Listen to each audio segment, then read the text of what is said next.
Is it running? Is it running? Well, stop it then! Okay. Sorry for that silliness. I thought I'd show you some of the latest purchases, some of those who have been that I bought when I went to a tour to Solna, and some others that I've received in the mail. First of all, here we have a very nice American pressing of the box tops Cry Like a Baby, produced by Dan Penn. It's on Bell Records, and it's in great condition, even though we have a bit of a cutout here in the sleeve, and we have some ring wear, but the record is really good, and the production is top class. One of the best productions when it comes to pop in the 1960s. That's my view anyway. But the box tops were of course more known for the Give Me a Ticket for an Airplane, what's the name? The Letter, yeah. But this is Cry Like a Baby, and great collection of good pop songs. Recorded in Memphis and the American Recording Studios. The same studios, I think, that where Elvis Presley recorded from Elvis in Memphis. Right. I've been a great fan of Carl Perkins for so long. Since I was a little kid, since I heard him on the telly in the 1980s, I thought, well, he's really cool, and I still think so. I had no idea that he had made this album, though, with the group NRBQ, recorded in 1969 on the Columbia label. This is an American pressing, but I think it was issued in 1970. And I very rarely hear records with Carl Perkins that aren't worth having and listening to. And this record, Boppin' the Blues, does not make me disappointed. Right. Oh yeah. We have in Sweden what we call Svensktoppen, or in the 1960s, groups that weren't really pop bands. They played a sweeter kind of style music, and with lyrics in Swedish they were called Svensktoppband. Svensktoppband. But then in Denmark they had a similar thing called Dansktoppband, which is pop, lighter pop, but with lyrics in Danish. And I found the first album of one of the most popular Danish dansk-top band, Kjeld and the Donkeys. It's a wonderful name, calling a band the Donkeys. And the singer Kjeld Haik was, well, that's Kjeld, of course. Kjeld and the Donkeys, and this is their first album. Kjeld and the Donkeys Serenade. Pardon my Danish, but I think that's how you pronounce it. The serenades, but in Danish, Serenade. Serenade.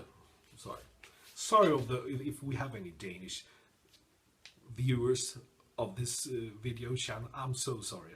I'm hopeless at Danish, and well, as most Swedish people are. Svensk jävla. Yeah. Well, oh, I forgot to say. This is from, I think, 1966. It's very pleasant, very nice. And some really great songs here. Old songs and new songs, and some Swedish songs even. And you can definitely compare it with the best Swedish Svensktopp bands, Svensktopp orchestras of the 1960s. So I can, and Kjeld Haik was or is still alive, I think. Great singer, and I wish that we here in Sweden knew more about him. There we go. Right. The Jeff Beck Group from 1972 with, well, Bob Tench, Max Middleton, Clifford Shaman, and Cozy Powell, and Jeff Beck, of course. This is a reissue, I think, from the 1980s. It's Dutch pressing, but Well, nothing wrong with Dutch pressings, but it's not an original pressing. That's what I wanted to say there in my clumsy manner.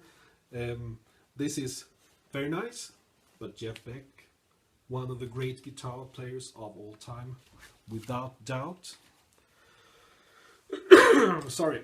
Well, we have here Sutherland Brothers with the album Lifeboat.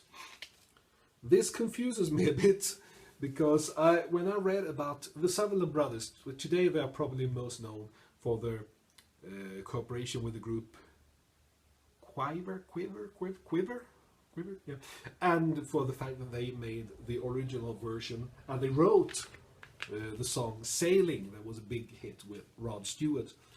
This and according to Wikipedia, the song Sailing was originally issued on the album Lifeboat.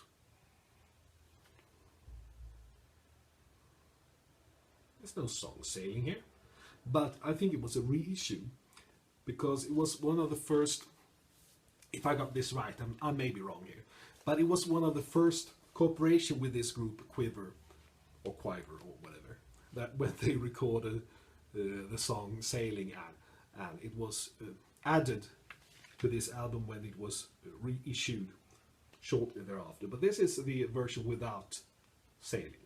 It's on the Island Records from 1972.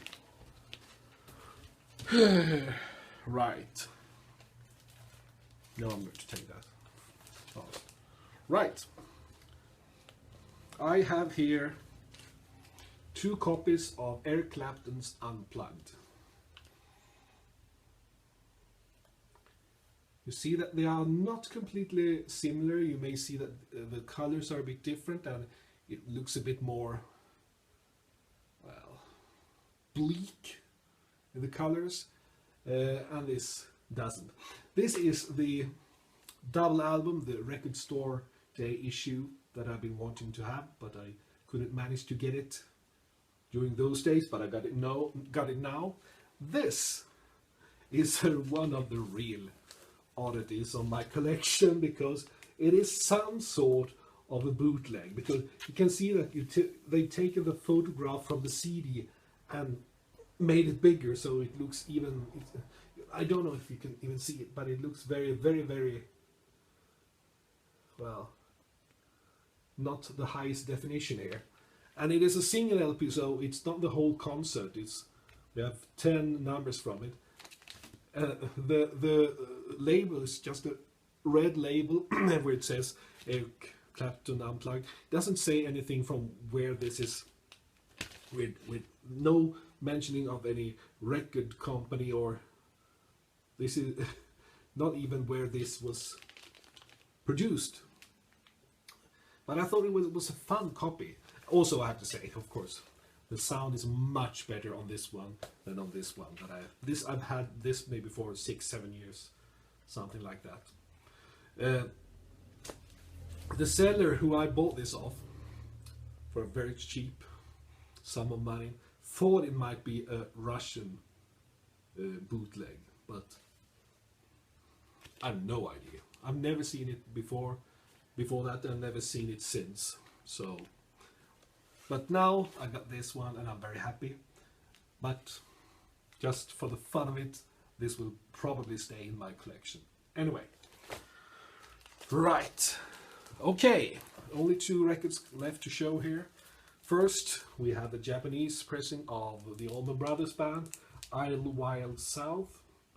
I think this is a Japanese pressing from 1979.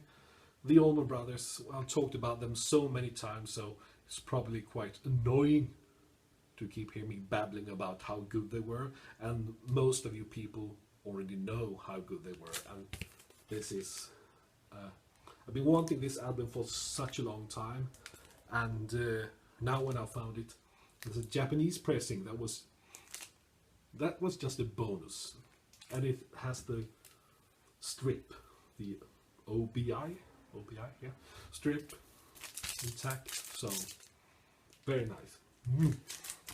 Right, and the final record that I'm going to show you today is a record that I got today in the mail, because this has been issued today, or reissued rather. I may have talked before about the issues on the subsidiary progressive label under Metronome called Gump, or Gump. The Swedish record company Subliminal Sound has been reissuing all the Gump issues from the 1970s. There were only 7 of them, and now I think they have released 5, so there's 2 to go.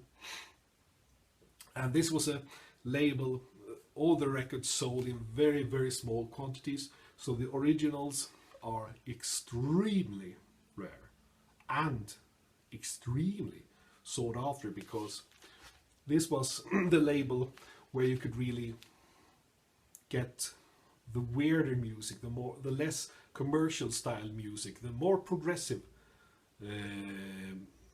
rock or psychedelic experimental music. I think most of the albums that were issued on the Gump label were in that vein, and also all of them are worth having.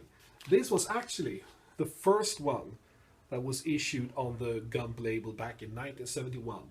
It's a record called Telefon by a group called Sillyness.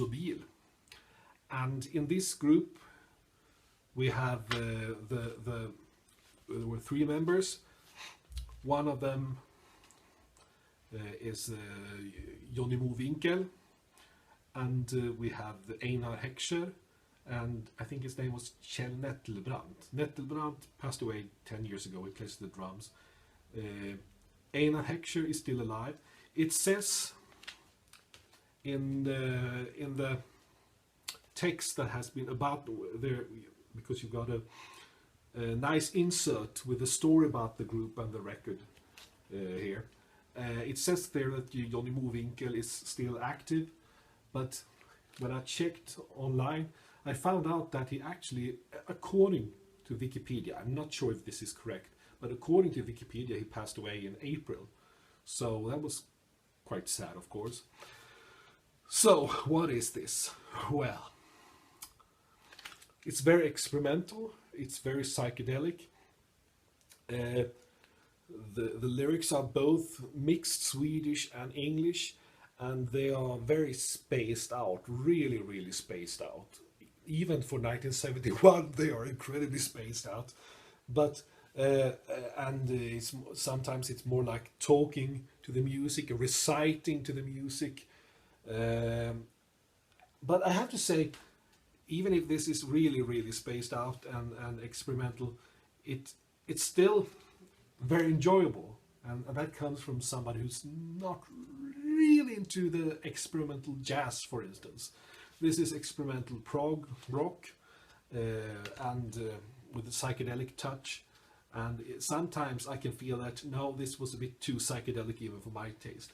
But I think either I'm getting better at appreciating it, or I hope that is the case. I hope that is the case. Or the fact that this isn't as weird as I imagined that it would be, because I found it really enjoyable to listen to. So, and this was issued today, 600 copies in black vinyl. This is a black vinyl one, and I think 300 copies in red vinyl. So, Sillyness, Telefon from Subliminal Sounds, issued today. Sounds great, and most of all, very interesting record. So that's all for now, and I hope you have a great evening or day.